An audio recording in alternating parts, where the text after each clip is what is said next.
Hello all, welcome to the next episode of Mastery in Commerce.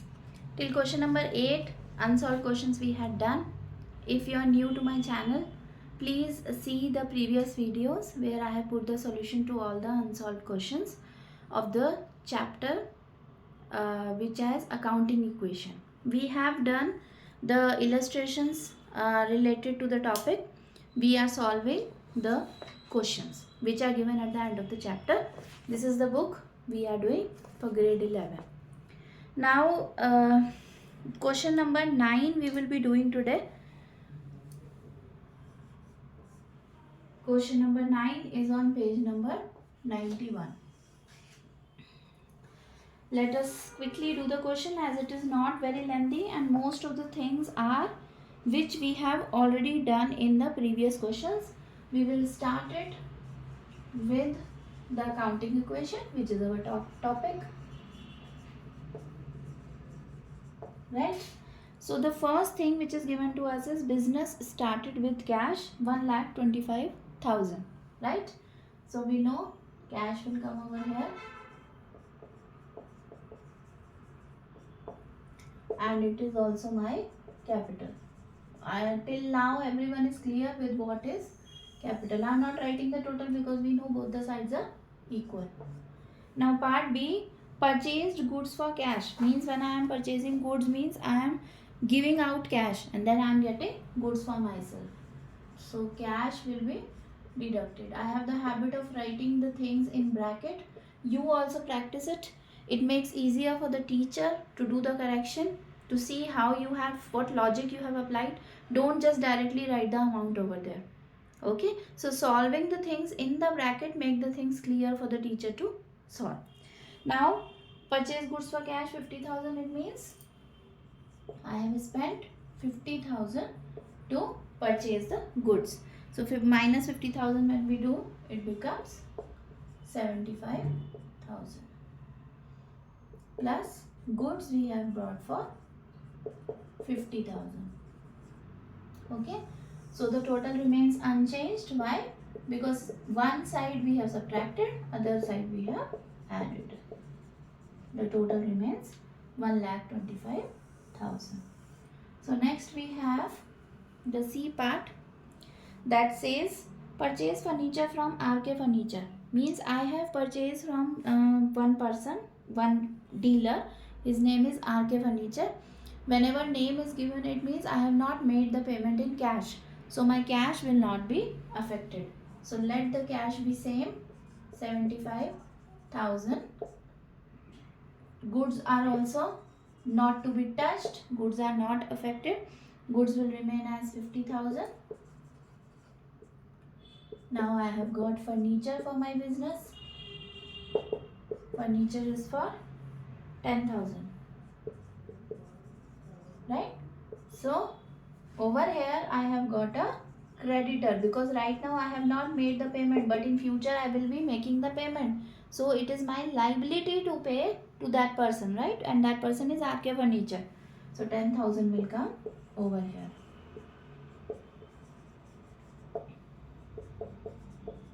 So now the total is 10,000 is added on both the sides. The total comes to 1,35,000.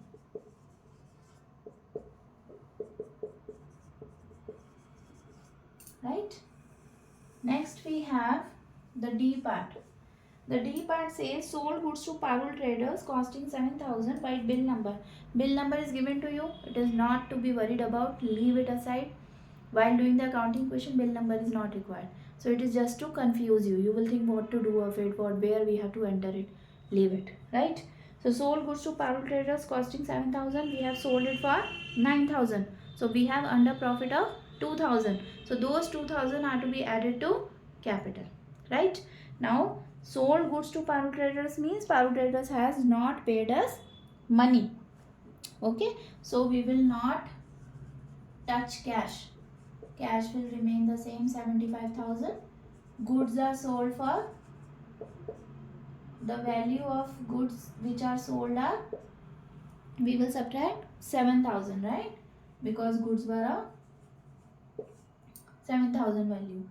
So when we subtract, it comes to 43,000. Furniture is untouched, 10,000. Now I have my debtor who will pay me later. Please be very careful. If I am purchasing goods on credit, my creditor increases. If someone has taken my goods and will pay me later amount, then I have got a debtor, right? And that debtor will pay me 9,000. Okay, creditor will remain the same and capital will be added with the profit. 1,25,000 plus 2,000. I hope 2,000 from where it has come, everyone has understood. 9,000 I have sold to a person for 9,000, but the original value was 7,000. So over here I have earned a profit of 2,000. So 2,000 have to be added to capital. Profit we always add to the capital. So it comes to 1,27,000. So the total of both the sides comes to 1,37,000. Right? Now comes the next part. It says paid cartage. So whenever I am paying cartage, I have to subtract it from cash and capital. So cash 75,000. Cartage is what? Suppose some things are delivered to me at my factory or at my home. So a carriage is used, right? Some vehicle is used. So that person is charging some money. Okay, suppose I am putting in auto and bringing my bag. So that auto man is charging some money from me. So that is the cartage which I am paying for the transportation. So it is just 100 rupees which we will be subtracting from cash and capital. So 75,000 minus 100 comes to 74,900. And goods remain untouched. We will write the same amount. Furniture remains the same. Debtor remains the same. It is not affected. Then creditor will remain the same. Capital we have to subtract. So 1,27,000 minus 100. So 1,27,000 minus 100 comes to 126900. So the total of both the sides come to 136900.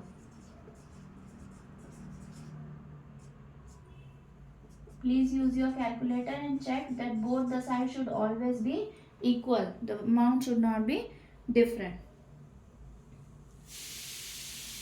Now let us proceed with the next part.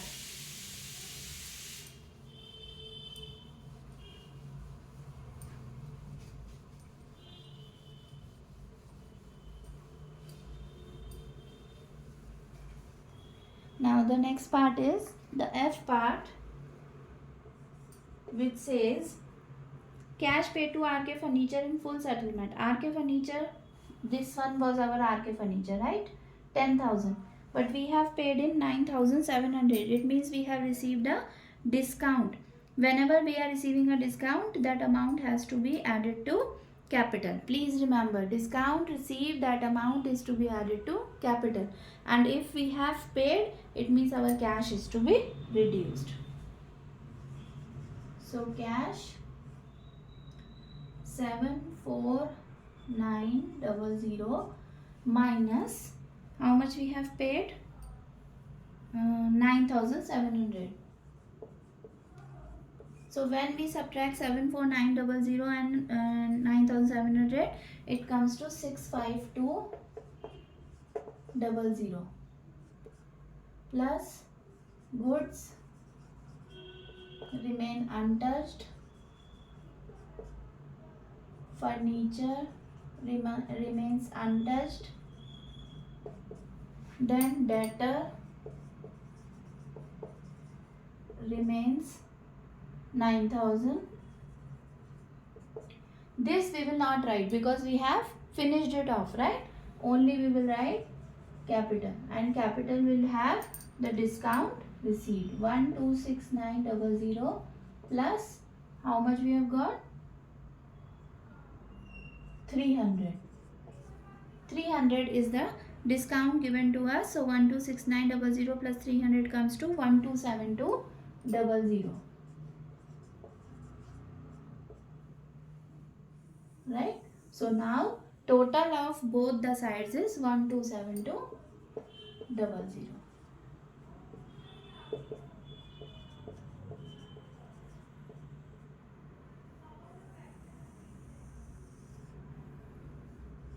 Now next we have the G part. The G part says cash sales costing 10,000 for 12,000. So we have done the cash sales and 10,000 thing we have sold for 12,000. It means again we have got a profit of 2,000, right? So cash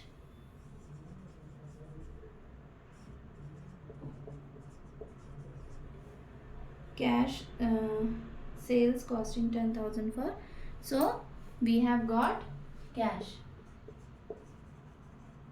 So 65200 plus 12,000 comes to 77200. Now goods are sold, right? So 43,000 minus, we will subtract how much? 10,000. Okay? Because goods were of value of 10,000. We will not subtract 12,000. If you subtract 12,000, it will become wrong. So 43,000 comes to 33,000. Furniture 10,000. Debtor 9,000. Right? So the profit of 2,000 is to be added to capital.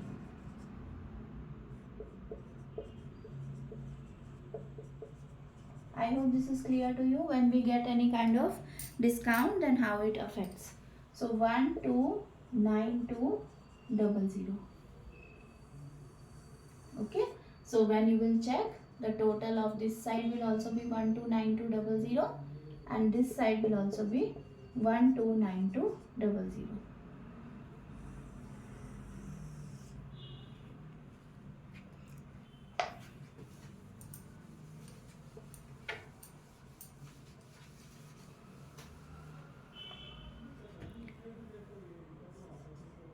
Now H part is rent received. So whenever we are receiving rent, it is for 4,000. So rent received, we will add cash and capital.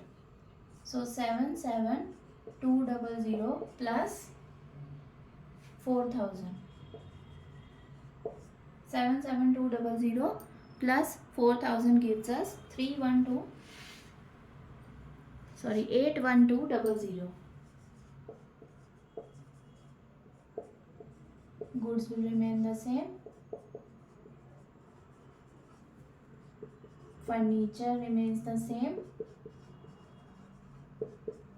Then debtor also remains the same.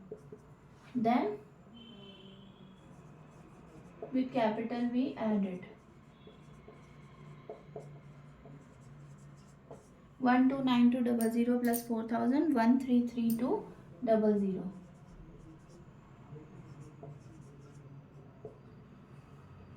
So the total of both the sides will come as 133200. Now we have reached to the last part. The last part is cash withdrew for personal use. So when we are withdrawing cash, then it comes 81200 minus 3,000.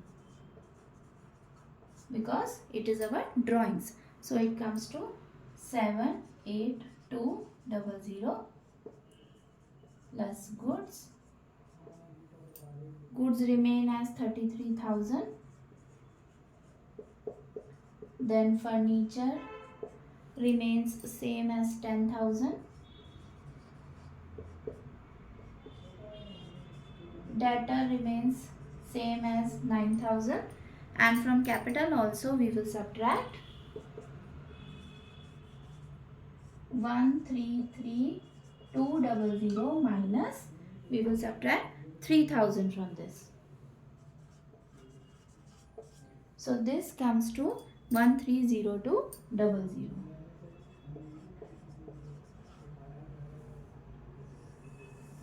So now the total comes to 130200 is equal to 130200. Right? So now we see this question has become quite easy and simple for us because we have done these kind of things a lot. Now only one question is left which we have to solve, the 10th question, which we will be doing in the next video. I hope the concepts which I am teaching you are easy for you and easy to understand, and accounts is becoming a bit simplified with the way I am trying to make it easy, right? So after this 10th question we will be through with accounting equations. So many videos I have made to make the concept clear to you. After that we will be solving the journal entries, whatever illustration or the unsolved questions are given to you at the end of the chapter, that all I will be providing you the solution with. You will solve each question with me, then only these concepts will become very easy for you. If you like this video, please like, share and subscribe it. I request you to subscribe the channel. This channel will provide you a platform where accounts will become an easy concept for you. Not only now, but in future when you will be going for your higher studies in your graduation, these all concepts will be repeated again. So at that time also, for reference, you can see them again and you can stay updated. Bye for now. We'll be meeting soon in the next video. I request you again, please like, share and subscribe my channel. Bye.